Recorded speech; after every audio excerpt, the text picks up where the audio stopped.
Tem um ditado que diz que a gente está sempre lutando a batalha do ano passado.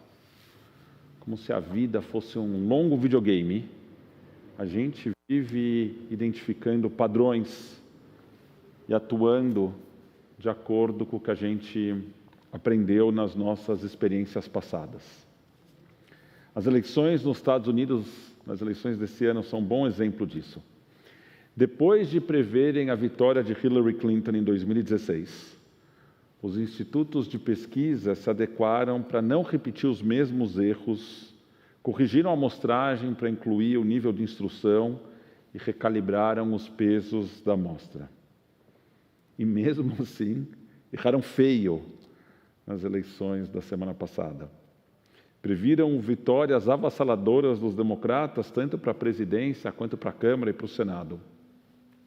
Tudo indica que Biden tenha efetivamente vencido a eleição presidencial, mas por uma margem muito menor do que a prevista, e os resultados das eleições legislativas foram absurdamente frustrantes para os democratas. Ainda que os problemas da amostragem de 2016 não tenham se repetido, novos desafios apareceram. E os institutos simplesmente não estavam preparados para esses novos desafios. Em muitos outros cenários, as nossas condutas pessoais repetem essa abordagem da gente se preparar mais para situações que a gente já enfrentou no passado do que para aquelas que estão na nossa frente. Há pouco mais de 20 anos, eu cursei uma disciplina no meu mestrado em Economia em Israel, chamada Escolhas Dinâmicas em Cenários Ambíguos. Parece um curso desenhado especialmente para o contexto em que a gente vive hoje, em que as situações inéditas se apresentam o tempo todo, desafiando a forma como a gente tinha se preparado, olhando para trás. E o pior acontece quando os mesmos desafios se apresentam e mesmo assim a gente continua despreparado. Nessa época que eu morei em Israel para fazer o mestrado, aconteceu um episódio que marcou bastante a minha experiência na sociedade israelense. 2 jovens estavam no banco de trás de uma van, que levava eles para casa por uma estrada pouco movimentada. Eles viram um idoso andando pelo acostamento. Eles colocaram um pedaço de madeira para o lado de fora da van, de forma que a madeira atingisse a cabeça do idoso a alta velocidade. O idoso morreu na hora. A notícia saiu nos jornais, mas a gente continuou todo mundo com as nossas rotinas. A gente falou que absurdo essa história. Continuou todo mundo fazendo o que estava fazendo antes. Naquela sexta-feira, o rabino da minha sinagoga em Israel, o rabino Meir Azari, nos alertou sobre o risco de nós nos transformarmos em uma sociedade que aceita esse tipo de brutalidade como se fosse normal. No último domingo, aqui em São Paulo, a ciclista e ativista Marina Koller-Harkot foi atropelada enquanto andava na sua bicicleta na Avenida Paulo VI, em Pinheiros. O motorista do carro que a atingiu fugiu sem dar socorro e a Marina morreu no local. A verdade é que, assim como na história que eu falei de 20 anos atrás, quando eu morava em Israel, eu não me dei imediatamente conta da gravidade da situação. Eu só fui ouvir falar desse incidente ontem, mesmo checando os sites de notícia de forma quase compulsiva ao longo do dia. Simplesmente não era uma notícia que estava no meu radar. Letícia Lindenberg Lemos, colega da Marina no cicloativismo e no Laboratório Espaço Público e Direito à Cidade, da Faculdade de Arquitetura e Urbanismo da USP, disse a respeito do acidente: precisamos avançar na ideia de que somos todos seres humanos. Quando a pessoa que atropelou a Marina foge, é um sinal de que a humanidade está fugindo dessa pessoa. Não tem empatia pelo próximo para dar o mínimo socorro. A verdade é que a humanidade foge de todos nós, que seguimos com as nossas vidas, com as nossas rotinas. como se a Marina não tivesse sido morta de forma covarde, assim como tantas outras pessoas são mortas de forma covarde todos os dias na nossa cidade. O principal suspeito de atropelá-la se apresentou à polícia 2 dias depois do acidente, quando já estava valendo a lei que proíbe prisões nos 5 dias anteriores às eleições. A gente vive resolvendo os problemas do passado, sem nos darmos conta das questões que enfrentamos no presente. Em algum momento, era comum que autoridades prendessem apoiadores dos oponentes políticos nas vésperas das eleições, para impedir que eles participassem, que eles votassem. Com a democratização do voto, essa prática se tornou menos comum. E hoje a gente podia estabelecer proteções para esses abusos de autoridade que fossem concedidas caso a caso. Mas a gente continua vivendo numa regra que foi criada para proteger a população dos desmandos dos seus governantes do passado. Mas hoje a gente se vê com essas regras virando contra nós mesmos, protegendo a falta de empatia e de socorro desse caso.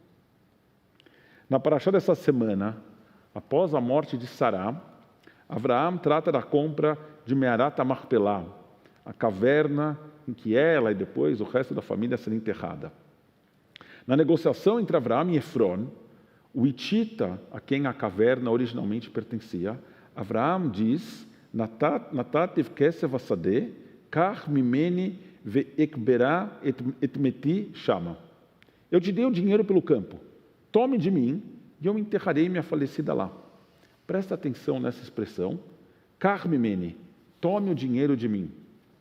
Numa outra passagem da Torá, que não tem nenhuma relação com essa, já no final dos 5 livros, o texto trata do divórcio e diz que kach ishisha uvealá vehaya imlo timtse chen be'enav que matzah ba arvat davar vechatav la sefer kritut venatat beyadá veshelcha mebeitó. Quando um homem tomar uma mulher e se tornar seu marido, e se ela não mais lhe agradar por ele encontrar nela algo que o incomode, ele escreverá um documento de separação, um documento de divórcio, e o dará na mão dela e a mandará embora da sua casa. Deixamos de lado por um segundo todos os incômodos causados por esse segundo texto, por toda a simetria nessa relação de divórcio que é estabelecida aqui. Eu quero que vocês prestem atenção no comecinho do verso, que diz que Ikar ish isha uvealá, quando um homem tomar uma mulher e se tornar seu marido. Em um verso diz, tome o dinheiro de mim, e no outro verso diz, quando um homem tomar uma mulher. Não tem nada a ver um verso com o outro. Mas o uso do verbo lakahat, tomar, nesses 2 versos, fez com que os sábios do Talmud juntassem as 2 passagens e concluíssem que da mesma forma que o uso do verbo, em uma instância, caracteriza uma transação financeira, também na outra analogia, na outra instância, está caracterizada uma transação financeira. Dessa forma, com uma analogia que eu pessoalmente ia chamar de bastante forçada, os nossos sábios estabeleceram que o casamento é uma transação comercial. Eu, pelo menos, tenho um desconforto tremendo com essa ideia. Mas, lidos nos seus contextos históricos, essa ideia traz um certo avanço com relação ao que era praticado na época em outras sociedades. Ao estabelecer as dimensões financeiras do casamento, os rabinos foram capazes de garantir proteção financeira para mulheres divorciadas e viúvas, porque ficava também estabelecido que no caso de divórcio, a mulher recebia um valor. No caso do marido falecer, ela recebeu um valor, que garantia uma certa independência financeira para divorciadas e viúvas. Ainda que, vamos deixar claro, essas garantias não chegam nem perto, nem arranham o conceito de casamento igualitário que a gente gostaria de desenvolver hoje em dia, mas esse não é um texto de hoje em dia. Esse é um texto, na dimensão talmúdica, é um texto de pelo menos 1.500 anos atrás. Através de uma analogia linguística forçada, os rabinos foram capazes de criar proteções que eram um avanço em relação aos outros períodos. Ainda assim, a rabina Rachel Adler, uma professora querida minha, diz que os textos descrevem o casamento de uma jovem virgem como uma transação comercial privada, na qual os direitos sobre a mulher são transferidos do pai para o marido. O que foi solução para a situação das divorciadas e viúvas, lá no passado, hoje virou problema. Os movimentos judaicos plurais têm se adaptado e revisto a liturgia e o texto da Ketubá, o contrato matrimonial judaico. Eu já falei aqui do lindo trabalho que tem sido desenvolvido pelo Grupo de Empoderamento e Liderança Feminina da FISESP, para proteger vítimas de violência doméstica nas nossas comunidades. Mas a gente precisa fortalecer essas iniciativas e fazer muito mais para que a gente encoraje relações igualitárias, inclusive do ponto de vista ritual. Não é possível que a gente continue usando respostas para problemas do passado quando a gente enfrenta situações completamente distintas. Não é razoável que a gente mantenha uma resposta formulada há mais de 1.500 anos para outro problema, simplesmente porque essa resposta é tradicional. Depois de amanhã, domingo, dia 15, a gente tem eleições para prefeito. Com a pandemia, com a diminuição da audiência das TVs abertas, com a mudança dos hábitos, que a gente passou a assistir muito mais Netflix, a gente acabou todo mundo prestando menos atenção quem são os candidatos a prefeito e a vereador e como cada um deles propõe que a gente enderece os problemas do presente e do futuro.